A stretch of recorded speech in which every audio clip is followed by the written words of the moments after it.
Հայաստանի գլխավոր դատախազությունը հայցադիմում է ներկայացրել հակակոռուպցիոն քաղաքացիական դատարան ընդդեմ Հայաստանի Հանրապետության նախկին ոստիկանապետ Վալերի Օսիպյանի եւ նրա տիկնոջ Լուսինե Թադևոսյանի։ Դատալեքս համակարգի համաձայն հայցադիմումը դատարան մուտքագրվել է փետրվարի 18-ին եւ մակագրվել դատավոր Կարապետ Բադալյանին։ Հայցադիմումով դատախազությունը պահանջում է բռնագանձել Օսիպյանի եւ Թադևոսյանի գույքը, որն ըստ դատախազության ապօրինի ծագում ունի։ Թե ինչ չափի գույքի մասին է խոսքը դեռևս հայտնի չէ։ Հակակոռուպցիոն դատարանը դատավոր Կարապետ Բադալյանի նախագահությամբ վարույթ է ընդունել հայցը։ Վալերի Օսիպյանը, հիշեցնենք, գույքի բռնագանձման պահանջից զատ իրավապահների ուշադրության կենտրոնում է հայտնվել նաև մարտի 1-ի գործով։ Օրեր առաջ հայտնի դարձավ, որ Վալերի Օսիպյանին եւ Ռոբերտ Մելքոնյանին մեղադրանք է ներկայացվել 2008 թվականի մարտի 1-ին ոստիկանության տարբեր ստորաբաժանումների կողմից բռնության եւ հատուկ միջոցների գործադրմամբ Երևան քաղաքի Ազատության հրապարակում նստացույց անող խաղաղ ցուցարարներին ցրելու գործողությունները կազմակերպելու համար։ Նրանց նկատմամբ որպես խափանման միջոց է կիրառվել բացակայելու արգելքը։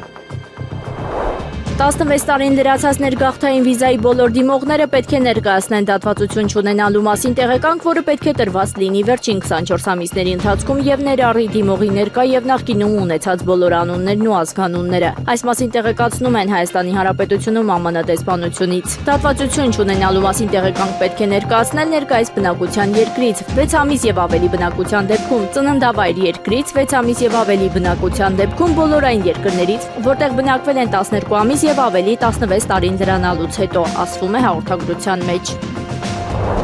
Հայաստանում արձանագրվել է սուր շնչառական վարակների որոշակի ակտիվացում։ Հերացի վերլուծական կենտրոնը վերլուծել է 7-րդ շաբաթվա սուր շնչառական վարակների համաճարակաբանական իրավիճակը Հայաստանում։ Սուր շնչառական վարակների շաբաթական վերլուծության արդյունքում արձանագրվել է որոշակի ակտիվացում բոլոր տարիքային խմբերում։ Հերացի թիվ 1 եւ Մուրացան հիվանդանոցային համալիրներում եւ Միքայելյան վիրաբուժության ինստիտուտում հոսպիտալացված սուր շնչառական վարակներով դեպքերի ամփոփ վերլուծության համաձայն 2026 թվականի 7-րդ շաբաթվա ընթացքում ծանր վարակներ նոր դեպքերի թիվը եղել է 78, ինչն ավելացել է 18%-ով նախորդ շաբաթվա համեմատ։ Նոր դեպքերը կազմել են ընդհանուր հոսպիտալացվածների 9%-ը նախորդ շաբաթվա 7.4%-ի համեմատ։ Տարիքային խմբերում դեպքերի բաշխման վերլուծությունը վկայում է, որ ավելացել է նաև մինչև 5 տարեկանների մասնաբաժինը, կազմելով ընդհանուր դեպքերի 55%-ը, 43 դեպքով նախորդ շաբաթվա 50%-ի փոխարեն։ Դեպքերի 40%-ը, այսինքն 31 դեպքը եղել է 5-ից 14 տարեկանների, 4%-ը 3 դեպքը, 15-ից 29 տարեկանների 1%-ը 1 դեպքը, 30-ից 64 տարեկանների շրջանում։ Վարակներով 4 հիվանդ մինչև 5 տարեկան ընդունվել է ինտենսիվ թերապիայի բաժանմունք։ Նշված ժամանակահատվածում գրիպի նկատմամբ հետազոտված նոր վարակներով դեպքերի թիվը կազմել է 8։ Կարևոր է ընդգծել, որ վարակներով հոսպիտալացվածների շրջանում մահվան դեպքեր չեն գրանցվել։ Ռուսաստանի եւ Իրանի արտաքին գործերի նախարարներ Սերգեյ Լավրովը եւ Աբբաս Արաղչին հեռախոսազրույցում քննարկել են Իրանի միջուկային ծրագրի շուրջ իրավիճակը, այդ թվում Ժնևում վերջերս ԱՄՆ-Իրան անմիջական բանակցությունների արդյունքները, հաղորդում է Ռուսաստանի ԱԳՆ-ն։ Արտաքին գործերի նախարարները փոխանակվել են կարծիքներով Իրանի միջուկային գործունեության վերաբերյալ ընթացիկ զարգացումների շուրջ։ Ռուսական կողմը կրկին վերահաստատել է դիվանագիտական գործընթացի աջակցությունը, ընդգծելով Իրանի օրինական իրավունքների նկատմամբ հարգանքը։ Նշվում է նաև, որ կողմերը քննարկել են երկկողմ հետաքրքրություններ ներկայացնող որոշ հարցեր։ Զրույցը նախաձեռնել է իրանական կողմը։ Միացյալ Նահանգները չի խնդրել Իրանին ընդմիշտ հրաժարվել ուրանի հարստացումից, հայտարարել է Իրանի արտաքին գործերի նախարար Աբբաս Արաղչին։ Այս ենթադրությունները չեն համապատասխանում իրականությանը։ Մենք չենք առաջարկել ուրանի հարստացման որևէ կասեցում։ Միացյալ Նահանգները չի խնդրել զրոյական հարստացում, ասել է նախարարը։ Կիևը պատրաստ է իրական փոխզիջումների բանակցային գործընթացում, բայց ոչ Ուկրաինայի անկախության հաշվին, հայտարարել է նախագահ Վոլոդիմիր Զելենսկին։ Մենք պատրաստ ենք իրական փոխզիջումների, բայց ոչ մեր անկախության եւ ինքնիշխանության հաշվին, հայտնել է նախագահը։ Նա պնդել է, որ Ուկրաինան արդեն զիջումների է գնում, քանի որ դրանց մասին խոսում է Ռուսաստանի հետ։ Լեհաստանի հակահետևակայինականների արգելքի մասին միջազգային կոնվենցիայից դուրս գալը կարող է լարվածություն սրել Եվրոպայում։ Նման հայտարարությամբ հանդես է եկել Ռուսաստանի Դաշնության արտաքին գործերի նախարարության խոսնակ Մարիա Զախարովան։ Նրա խոսքով, այս քայլը կարող է շղթայական արձագանք առաջացնել, երբ մյուս երկրներն էլ հետևեն Լեհաստանի օրինակին։ Զախարովան նաև նշել է, որ Եվրամիության որոշ երկրներ արդեն փորձում են շահույթ ստանալ հակահետևակայինականների պահանջարկի աճից։ Ռուսաստանի ԱԳՆ-ի ներկայացուցիչը հավելել է, որ նման զարգացումները կարող են բացասաբար ազդել տարածաշրջանային եւ միջազգային անվտանգության վրա։ Կրեմլը կհաստատի տեղեկություններ Ուկրաինայի շուրջ հաջորդ եռակողմ բանակցությունների մասին միայն այն ժամանակ, երբ դրանք պաշտոնապես հաստատվեն, հաղորդել է Կրեմլի խոսնակ Դմիտրի Պեսկովը։ Ոչ, դեռ չեմ կարող հաստատել այդ մասին, ասել է նա, պատասխանելով լրագրողների հարցերին։ Իրանի միջուկային ծրագրի վերաբերյալ համաձայնագիրը հնարավոր է միայն այն դեպքում, եթե Միացյալ Նահանգները հարգանք ցուցաբերի Իրանի նկատմամբ, ասել է Իրանի արտաքին գործերի նախարար Աբբաս Արաղչին։ Եթե դուք հարգանքով խոսեք իրանցի ժողովրդի հետ, մենք նույն կերպ կպատասխանենք, բայց եթե դուք ուժով խոսեք մեզ հետ, մենք նույնը կանենք։ Ես կարծում եմ, որ իրանցիները ապացուցել են, որ իրենք հպարտ ժողովուրդ են։ Մենք պատասխանում ենք միայն այն ժամանակ, երբ մեզ հարգանք են ցուցաբերում։ Ահա թե ինչպես կարող եք խոսել մեզ հետ եւ այդ ժամանակ դուք արդյունքներ կստանաք, ասել է Արաղչին։ Իշխանություն լրատվականին հայտնի է դարձել, որ Արմավիրի մարզի 1 տասնյակից ավել հասցեներում խուզարկություն են իրականացրել ապօրինի զենք զինամթերք հայտնաբերելու նպատակով։ Խուզարկություններն իրականացվել են այն անձանց տներում, ովքեր մտերիմ են կամ կապ ունեն քրեական ենթամշակույթ կրող անձանց հետ։ Քննչական կոմիտեից հայտնել են, որ ձերբակալված անձ այս պահի դրությամբ չկա։ Այսօր առավոտյան հայտնի է դարձել նաև, որ քրեական ոստիկանության ծառայողները Արմավիրի մարզի շուրջ 20 հատվածում, այդ թվում Մերձավանում, խուզարկություններ են իրականացրել։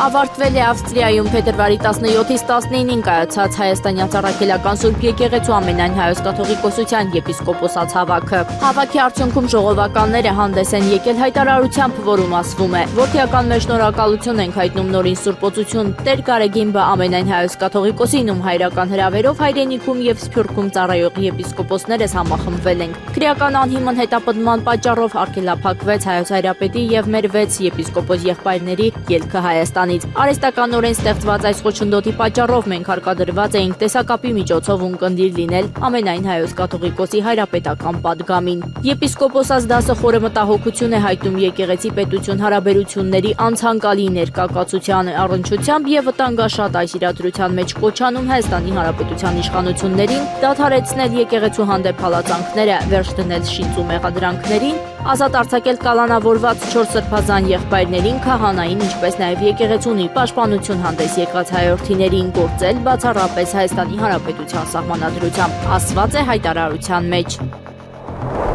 Չինաստանի զինված ուժերը արձագանքել են դեղին ծովի վրայով ամերիկյան ռազմական ինքնաթիռների հայտնվելուն, հաղորդում է Global Times թերթը։ Հրապարակումը հղում է կատարել աղբյուրի, որը նշել է, որ ԱՄՆ ռազմաօդային ուժերը վերջերս գործողություն են իրականացրել այդ տարածքում։ Աղբյուրի խոսքով չինական զինված ուժերը կանոնակարգի եւ օրինականորեն համապատասխան տեղակայել են իրենց ռազմածովային եւ ռազմաօդային ուժերը, որոնք անընդհատ հսկում էին ամերիկյան ինքնաթիռների շարժումները։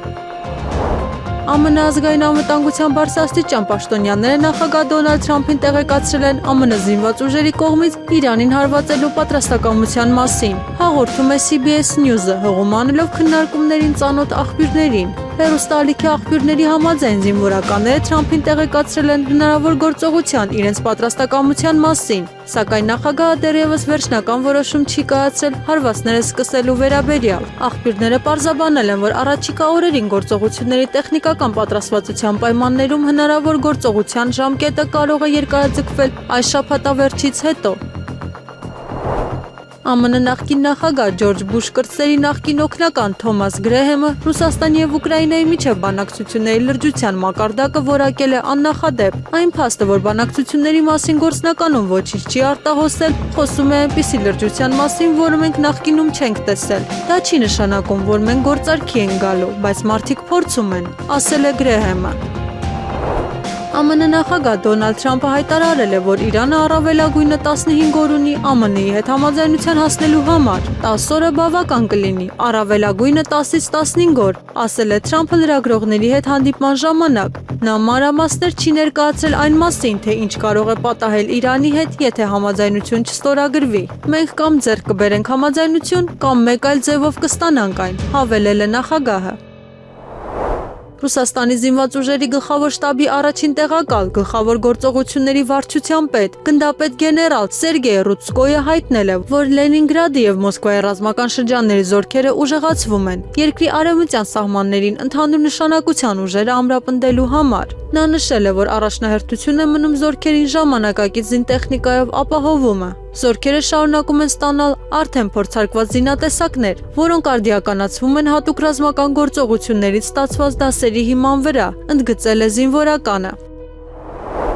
ԱՄՆ նախագահ Դոնալդ Թրամփը քննարկում է Իրանի դեմ սահմանափակ նախնական հարվածի հարցը։ Թեհրանին ստիպելու ստորագրել միջուկային համաձայնագիրը։ Այս մասին հաղորդում է Wall Street Journal-ը, հղում անելով աղբյուրներին։ Նման քայլը չի կարող որակվել որպես լայնածավալ հարձակում, որը կարող է լուրջ պատասխան արձագանք առաջացնել, նշվում է հրատարակության մեջ։ Պարբերականի համաձայն, եթե Իրանը հրաժարվի կատարել ուրանի հարստացումից հրաժարվելու պահանջը, Միացյալ Նահանգները կպատասխանի լայնածավալ արշավով, որը հնարավոր է ուղղված լինի Թեհրանի ռեժիմի տապալմանը։ Financial Times-ը հաղորդել է, որ Միացյալ Նահանգները Մերձավոր Արևելքում ռազմական գործողությունների հնարավոր թատերաբեմին մոտեցրել է 39 տանկերային եւ 29 ծանր ռազմական տրանսպորտային ինքնաթիռ 3 օրվա ընթացքում։ Վաշինգտոնում գործող նոր ամերիկյան անվտանգության կենտրոնի ռազմական ռազմավարության փորձագետ Բեքի Վասերի խոսքով ԱՄՆ-ն տարածաշրջանում տեղակայել է ուժեր, որոնք բավարար են երկարատև ռազմական արշավ անցկացնելու համար։ Նա պնդել է, որ զորքերի այս կուտակումը դատարկ սպառնալիք չէ։ Արշակ Սրբազանի աղմկահարույց տեսագրությունը ստեղծվել է արհեստական բանականության միջոցով։ Այս մասին հայտարարել է Արշակ arczepiskopos Խաչատրյանի փաստաբան Արսեն Բաբայանը, անդրադառնալով փորձաքննությանը։ Նա նշել է, որ քննչական կոմիտեի փորձագետը չի հաստատել, որ տեսագրության մեջ պատկերված անձն ու Արշակ Սրբազանը նույն անձիկ են։ Ըստ նրա, տեսանյութում առկա է արհեստական բանականության կիրառում, ձայնն ամբողջովին փոփոխված է։ Արդյոք տեսագրությունը չի ստեղծվել արհեստական բանականությամբ կամ տեսաբովանդակություն ստեղծելու համար նախատեսված հատուկ ծրագրերում։ Պատասխան. Տեխնիկական արդյունքները հակասում են այն պնդմանը, թե տեսագրությունը չի ստեղծվել արհեստական բանականությամբ։ Այսինքն ես որ ասում եմ, արդյոք դա չի ստեղծվել արհեստական բանականությամբ, ասում եմ, այդ ձեր ասածը հակասում է, որ չի ստեղծվել։ Կամ մասնագիտացված ծրագրերով։ Մի քանի անկախ ցուցիչներ, ծրագրային արտահանման բնութագրեր, ժամանակային վերակառուցում, կադրերի վերաօգտագործման նշաններ, մնացորդային կայունացման օրինաչափություններ, ֆիքսված կադրի կոմպոզիցիա ցույց են տալիս, որ ներկայացված նյութերը հանդիսանում են մասնագիտացված ծրագրով ստեղծված կամ մանիպուլացված արդյունքներ եւ խիստ բնորոշ են արհեստական բանականությունով աջակցված սինթեզին եւ կամ արհեստական բանականությունով աջակցված վերակառուցման փոփոխության։ Էլի տեխնիկական հիմքերն են դրա վերաբերյալ։ Հաջորդը, արդյոք ձայնագրությունը եւ խոսքային բովանդակությունը չեն փոխվել, որտեղ եթե հիշում եք, տեսաձայնագրության մեջ որոշակի ինչ-որ ձայներ կային, հարցը հետեւյալն է, արդյոք ձայնագրությունը եւ խոսքային բովանդակությունը չեն փոխվել։ Պատասխան. ձայնային հոսքը սինխրոնացված չէ տեսագրությանը եւ դրսեւորվում է հետարտադրական ժամանակային մանիպուլյացիայի նշաններ։ Կոնտեյների մակարդակով ժամանակային շեղումը, որը տրված է նկարով, ինչպես նաև տեսաձայնային ժամանակային ոչ ստացիոնար վարքագիծը հաստատում են, որ ձայնը վերաժամանակավորվել, այսինքն վերասինխրոնացվել է տեսագրության նկատմամբ։ Եվ թվարկում է, որ 0.080 վայրկյանի տարբերություններ կան, այսինքն կադրը, ձայնը իրար չեն համապատասխանում։ Չորրորդ հարցը, արդյոք ձայնային միջավայրը, պայմանները կամ տեսաձայնագրման միջոցները չեն փոխվել։ Պատասխան. համակարգված ժամանակային շեղումները եւ ժամանակի ընթացքում փոփոխվող սինխրոնացման վարքագիծը վկայում են հետարտադրական մշակման մասին։ Օրինակ, արտահանում, վերախառնում, վերաժամանակավորում։ Սա հաստատում է, որ ձայնային հոսքը եւ ներկայացված իրական գրանցման շղթան ենթարկվել է փոփոխության։ Սրանք կեղծիքի մասին է խոսքը։ Էլի ինքերն են։ Հայաստանի նախկին վարչապետ Հովիկ Աբրահամյանի դուստրն ու փեսան հրավիրվել են ապօրինի ծագում ունեցող գույքի բռնագանձման գործերով վարչություն, այս մասին հայտնել է հետքը։ Պետական եկամուտների կոմիտեի արևմտյան մաքսատուն վարչության նախկին պետ Վլադիմիր Թախմազյանն ու ընտանիքի անդամները 2026 թվականի փետրվարի 25-ին հրավիրվել են գլխավոր դատախազության ապօրինի ծագում ունեցող գույքի բռնագանձման գործերով վարչություն։ 2023 թվականի մարտի 13-ին սկսվել է Վլադիմիր Ֆելիքսի Թամրազյանին պատկանող գույքի առնչությամբ ուսումնասիրություն։ Նախնական արդյունքներով կազմվել է ուսումնասիրության արդյունքների վերաբերյալ ամփոփագիր։ Դատախազություն են հրավիրվել նաև Վլադիմիր Թամրազյանի կինը Ռեբեկա Աբրահամյանը եւ Մարիա Թամրազյանը, որպեսզի ծանոթանան գործի նյութերին ներկայացնելու դիրքորոշում։ Նշվում է, որ Վլադիմիր Թամրազյանը Հայաստանի Հանրապետության նախկին վարչապետ Հովիկ Աբրահամյանի դստերամուսինն է։ Փոսերի հետևանքով տուժած վարորդներին քաղաքապետարանը չի փոխհատուցելու։ Այս մասին հայտարարել է Երևանի փոխքաղաքապետ Արմեն Փաղբուխչյանը հրավիրված ասուլիսին։ Փաղբուխչյանը պատասխանել է հարցին, արդյոք քաղաքապետարանը պատասխանատու վարքագիծ դրսևորելու է եւ Երևանում առաջացած փոսերի հետևանքով տուժած մեքենաների վարորդներին փոխհատուցում լինելու է թե ոչ։ Լրագրողները հետաքրքրվել են Երևանի փոխքաղաքապետից, որին ի պատասխան Փաղբուխչյանը նշել է. «Ես ուզում եմ հասկանալ, թե որն է դրա պատասխանատվությունը, ստեղծված բնական իրավիճակով պայմանավորված եղել են փոսեր։ Ցավոք, քաղաքապետարանը փոխհատուցման ընթացակարգ չունի», նշել է Փամբուխչյանը։ Փետրվարի 18-ին Աջափնյակում տեղի ունեցած կրակոցների գործով մեկ անձի նկատմամբ քրեական հետապնդում է հարուցվել, կա ձերբակալման որոշում։ Անձի նկատմամբ հանրային քրեական հետապնդում է հարուցվել քրեական օրենսգրքի 155-րդ հոդվածի 2-րդ մասի 7-րդ եւ 8-րդ կետերով, 7 դրվագ 4455-րդ հոդվածի 2-րդ մասի 7-րդ եւ 8-րդ կետերով, քրեական օրենսգրքի 297-րդ հոդվածի 3-րդ մասով եւ 335-րդ հոդվածի առաջին մասով եւ կայացվել ձերբակալման որոշում։ Այս մասին հայտնել են գլխավոր դատախազությունից։ Հիշեցնենք, որ Մարտաֆիլմ հիշեցնող կրակոցների հետևանքով հրազենային վնասվածքներով 10 քաղաքացի տեղափոխվել էր Երևանի տարբեր հիվանդանոցներ, վիրավորներից մեկը հիվանդանոցում մահացել էր։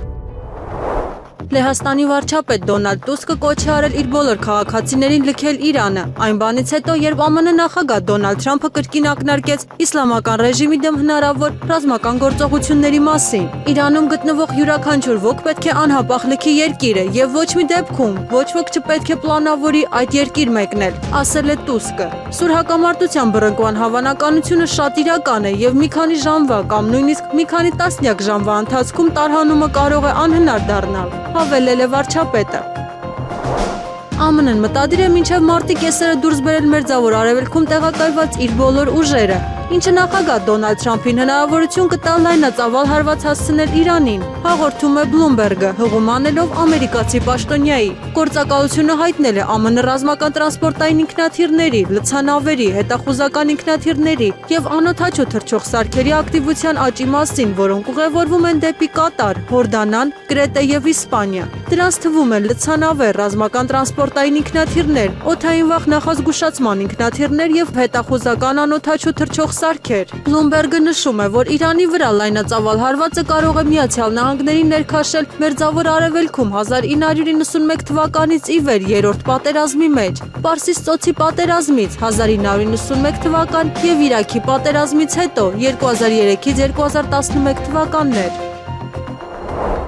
Ուկրաինան եւ Մոլդովան հրաժարվել են Ռուսաստանի հետ փոխշահավետ հարաբերությունների զարգացումից, իրենց ինքնիշխանությունը փոխանցելով Արևմուտքին։ Նման հայտարարությամբ հանդես է եկել Ռուսաստանի Դաշնության արտաքին գործերի փոխնախարար Միխայիլ Գալուզինը։ Նրա խոսքով ԱՊՀ մյուս երկրներում նկատվում է աճող հետաքրքրություն Ռուսաստանի հետ համապարփակ համագործակցության խորացման նկատմամբ, ինչպես ազգային, այնպես էլ տարածաշրջանային մակարդակներում։ Գալուզինը նշել է, որ ԽՍՀՄ փլուզումից հետո ձևավորված յուրաքանչյուր պետություն ունի իր առաջնահերթությունները, այդ թվում Ռուսաստանի հետ հարաբերություններում։ Սակայն նրա խոսքով նույնիսկ այն երկրներում, որտեղ նախկինում փորձեր են եղել արհեստականորեն հեռանալ Ռուսաստանից, այժմ գերակշռում է համագործակցության եւ մրցակցային առավելությունների օգտագործման ձգտումը, տնտեսական զարգացման եւ միջազգային դիրքերի ամրապնդման նպատակով։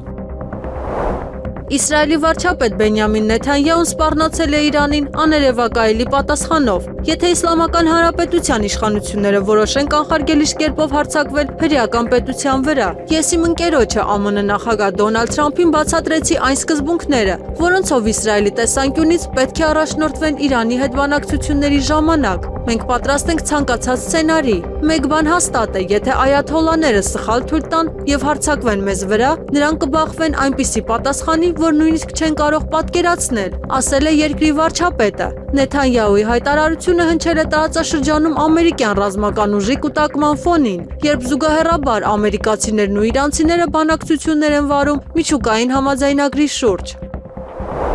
Ռուսաստանի հատուկ ռազմական գործողության նպատակը երկարատև խաղաղության եւ կայունության ապահովումն է, հայտարարել է Ռուսաստանի անվտանգության խորհրդի նախագահի տեղակալ Դմիտրի Մեդվեդևը։ Սվերդլովսկի մարտ կատարած աշխատանքային այցի ընթացքում նա նշել է, որ չնայած ռազմական գործողությանը երկրում շարունակվում է զարգացման եւ տեխնոլոգիական առաջընթացի գործընթացը։ Նրա խոսքով հատուկ ռազմական գործողությունը անշուշտ կհասցվի ավարտին, իսկ դրա հիմնական նպատակը երկար տարիների խաղաղության, կայունության եւ երկրի խաղաղ զարգացման ապահովումն է։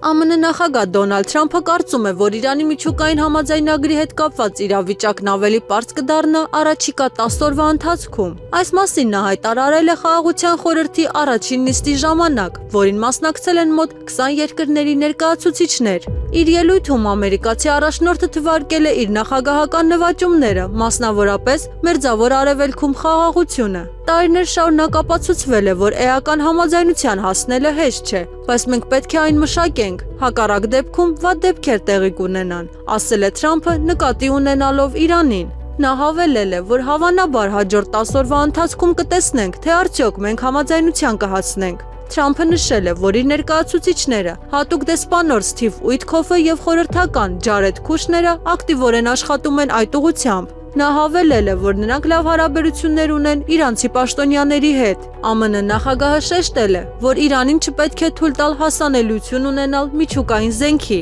Նրանք չպետք է ունենան միջուկային զենք եւ նրանց դա շատ հստակ ասվել է, եզրափակել է Թրամփը։ Օրը սկսվել է խուզարկություններով։ Վաղ առավոտից Արմավիրի մարզի շուրջ 20 տարբեր հասցեներում իրականացվում են քննչական գործողություններ։ Խուզարկություններ են ընթանում նաև Մերձավան համայնքում։ Գործողություններին ներգրավված է ներքին գործերի նախարարության, քրեական ոստիկանության ծառայողները եւ քննչական կոմիտեի աշխատակիցները։ Ըստ նախնական տեղեկությունների իրականացվող խուզարկությունները կարող են առնչվել վերջին ընտրական գործընթացներին։ Քննչական կոմիտեից Եվրամեդիա 24-ին հայտնել են, որ քրեական վարույթի նախաքննության ընթացքում կատարվում են քննչական գործողություններ։ Հիշեցնենք, որ վաղ շաբաթում կայացած ընտրություններից հետո մի շարք անձինք ձերբակալվել էին, ապա կալանավորվել։ Իրավապահները հայտարարել էին, որ քննությունը վերաբերում է ընտրական հնարավոր իրավախախտումներին։ Այսօր Արցախյան շարժման 38-ամյակն է։ 38 տարի առաջ 1988 թվականի փետրվարի 20-ին Լեռնային Ղարաբաղի մարզխորհրդի արտահերթ նստաշրջանն ընդունեց որոշում, որով արտահայտում էր արցախցիների ազատ ինքնորոշվելու կամքը։ Որոշում կայացվեց միջնորդել ադրբեջանական ԽՍՀ եւ հայկական ԽՍՀ գերագույն խորհուրդներին մարզը Ադրբեջանի կազմից Հայաստանի կազմ փոխելու համար։ 1988-ի մարտ-մայիս ամիսներին շարժման օրակարգում բացառապես Հայաստանին Ղարաբաղի վերամիավորման հարցներ, սակայն արդեն մայիսից Ղարաբաղի խնդրից զատ դրվեցին նաև Հայաստանի ժողովրդավարացման եւ ինքնիշխանության պահանջները։ Բագրատ Սրբազանի կալանքի ժամկետը երկարացվել է եւս 2 ամսով։ Երևանի ընդհանուր իրավասության քրեական դատարանը դատավոր Կարեն Ֆարխոյանի նախագահությամբ նշել է, թե այժմ նիստերը դեռևս նախնական դատալսումների փուլում են։ Ինչ վերաբերում է ապացույցների կեղծված լինելուն, նախագահողը նշել է, որ այս փուլում այդ հարցի առնչությամբ չի կարող դիրքորոշում ներկայացնել։ Այդ հարցին գնահատական կարող է տալ միայն ապացույցների հետազոտումից հետո։ Ֆրանսիայի նախագահ Էմանուել Մակրոնը մայիսի 4-ին կժամանի Հայաստան մասնակցելու Երևանում կայանալիք Եվրոպական քաղաքական համայնքի 8-րդ գագաթնաժողովին, այս մասին փոխանցում են ԶԼՄ-ները։ Մակրոնը Երևանում կլինի 2 օր, նախատեսված են երկկողմ հանդիպումներ Հայաստանի Հանրապետության բարձրագույն ղեկավարության հետ։ Նախորդ անգամ Էմանուել Մակրոնը Հայաստան է ժամանել 8 տարի առաջ 2018 թվականին մասնակցելու ֆրանկոֆոնիայի միջազգային կազմակերպության 17-րդ գագաթնաժողովին։ Ամիսներ առաջ Նիկոլ Փաշինյանին միացած ԱՄՆ հայոց արևմտյան թեմի առաջնորդ Տեր-Հովնան arczepiskopos Տերտերյանը մտափոխվել է եւ մասնակցել Ավստրիայի Սանկտ Փյոլթոն քաղաքում գումարված եպիսկոպոսաց հավաքին։ Ավելին նա իր ստորագրությունը թողել է ընդունված հայտարարության տակ, որում հավաքի մասնակիցները դատապարտել են իշխանությունների կողմից եկեղեցու հանդեպ հալածանքները։ Հիշեցնենք, որ հայտարարությամբ եպիսկոպոսները նաեւ կոչ էին արել խոտորիալ 8 սրբազաններին գործել Սուրբ Էջմիածնի եւ ամենայն հայոց կաթողիկոսի հանդեպ հավատարմության ուխտի եւ ծառայական կոչման գիտակցությամբ։ Դատախազը միջնորդություն է ներկայացրել Բագրատ Սրբազանի կալանքի ժամկետը երկարաձգելու վերաբերյալ։ Փետրվարի 19-ի նիստում մեղադրող կողմը հայտարարել է, որ երկարաձգման հիմքն այն է, որ չեն վերացել կալանքը որպես խափանման միջոց ընտրելու հիմքերը եւ նա հանդիսանում է քննվող գործի գլխավոր անձը։ Արդյունքում դատախազը միջնորդել է կալանքը երկարաձգել 2 ամսով։ Դահլիճը միջնորդությունը դիմավորել է ազատություն վանկարկումներով։ Փաստաբան Հովհաննես Խուդոյանը մատնանշել է գործընթացի հակաիրավական լինելը եւ նշել, որ միակ ճիշտ թեև հասկանալի պատճառներով բարդ որոշումը գործի կարճումն է։ Հայտնի են Եվրամիության ընդլայնման հարցերով հանձնակատար Մարտակոսի Հայաստանում կատարվելիք այցի ժամկետները։ Հայաստանում Եվրամիության դեսպանությունը հայտնել է, որ Մարտակոսը Հայաստան կայցելի մարտի 19-ից 20-ը։ Եվրոպական միության եւ Հայաստանի Հանրապետության միջև հարաբերությունները շարունակում են խորանալ, թեվակողելով գործընկերության վճռորոշ փուլ եւ վերահաստատելով երկկողմ համագործակցությունը հիմնական ռազմավարական առաջնահերթությունների շուրջ առաջ մղելու ամուր եւ փոխադարձ հանձնառությունը։ ԵՄ հանձնակատար Մարտակոսի մարտի 19-ից 20-ը նախատեսված եւ ԵՄՀՀ առաջին գագաթնաժողովին ընդառաջ երեկ Երևանում տեղի ունեցավ Եվրոպական հանձնաժողովի բարձրաստիճան պաշտոնյաների աշխատանքային այցը, որը ծառայեց ԵՄՀՀ գործընկերության նոր ռազմավարական օրակարգի իրականացման առաջընթացի գնահատման նպատակին։ Միաժամանակ վերահաստատվեց Եվրոպական միության հաստատակամ հանձնառությունն աջակցելու ժողովրդավարական դիմակայունությանը, կարևորելով առաջիկա ընտրական գործընթացների անխաթարության պաշտպանությունը, ասված է ԵՄ դեսպանության տարածած հաղորդագրության մեջ։ Ներքին գործերի նախարար Արփինե Սարգսյանը փետրվարի 18-ին ընդունել է Հայաստանում ԵՄ պատվիրակության ղեկավար դեսպան Վասիլիս Մարագոցի գլխավորած պատվիրակությանը, այս մասին տեղեկանում ենք ներքին գործերի նախարարության ոստիկանությունից։ Արփինե Սարգսյանը բարձր է գնահատել ԵՄ հետ սերտ համագործակցությունը, կարևորելով համատեղ ծրագրերի իրականացումն ու կոնկրետ ուղղություններով գրանցված արդյունքները։ Ներքին գործերի նախարարը ներկայացրել է վիզաների ազատականացման ուղղությամբ Հայաստանի կողմից իրականացվող աշխատանքներն ու վերահաստատել հանձնառությունը հետևողականորեն շարունակելու նախանշ քայլերը։ Անդրադառնալով ԵՄ կառույցների Ֆրոնտեքսի եւ Եվրոպոլի հետ գործընկերությանը, նախարար Սարգսյանն այն ամրապնդելու տեսանկյունից կարևորել է Եվրոպոլում Հայաստանի կողմից կապի սպայի նշանակումը։ Քննարկվել են թմրամիջոցների ապօրինի շրջանառության դեմ պայքարի ուղղությամբ միջոցառումներն ու գործընկերության ընդլայնման հնարավորությունները։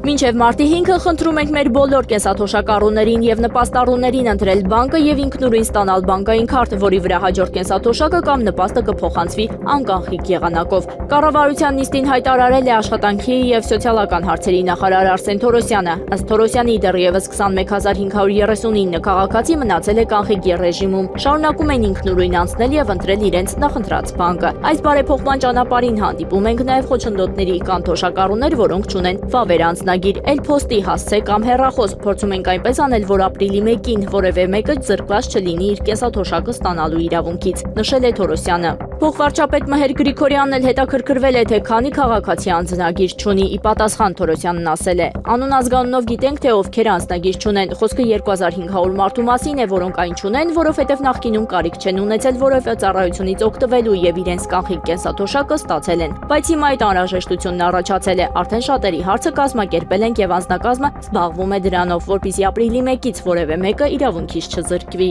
նշել է Թորոսյանը։ Նախարարը հույս է հայտնել, որ մինչև մարտի 5-ը այդ թիվը կնվազի մինչև 10,000-ի։ Ներքին գործերի նախարար Արփինե Սարգսյանն էլ տեղեկացրել է, որ այդ ուղղությամբ ինտենսիվ աշխատում են։ Հարավային Կորեայի դատարանը Հարավային Կորեայի նախկին նախագահ Յուն Սոկ Յուլին դատապարտել է ՑՄ ազատազրկման 2024 թվականի դեկտեմբերին տեղի ունեցած պետական հեղաշրջումը ղեկավարելու համար։ Մեղադրյալ դատապարտում է ՑՄ ազատազրկման, հայտնել է դատավորը։ Նշվում է, որ վերջինս մեղադրվում է նախկին պաշտպանության նախարարի եւ այլ պաշտոնյաների հետ դավադրության սահմանադրական կարգը խաթարելու նպատակով անկարգություններ կազմակերպելու եւ երկրում անօրինական ռազմական դրություն հայտարարելու մեջ։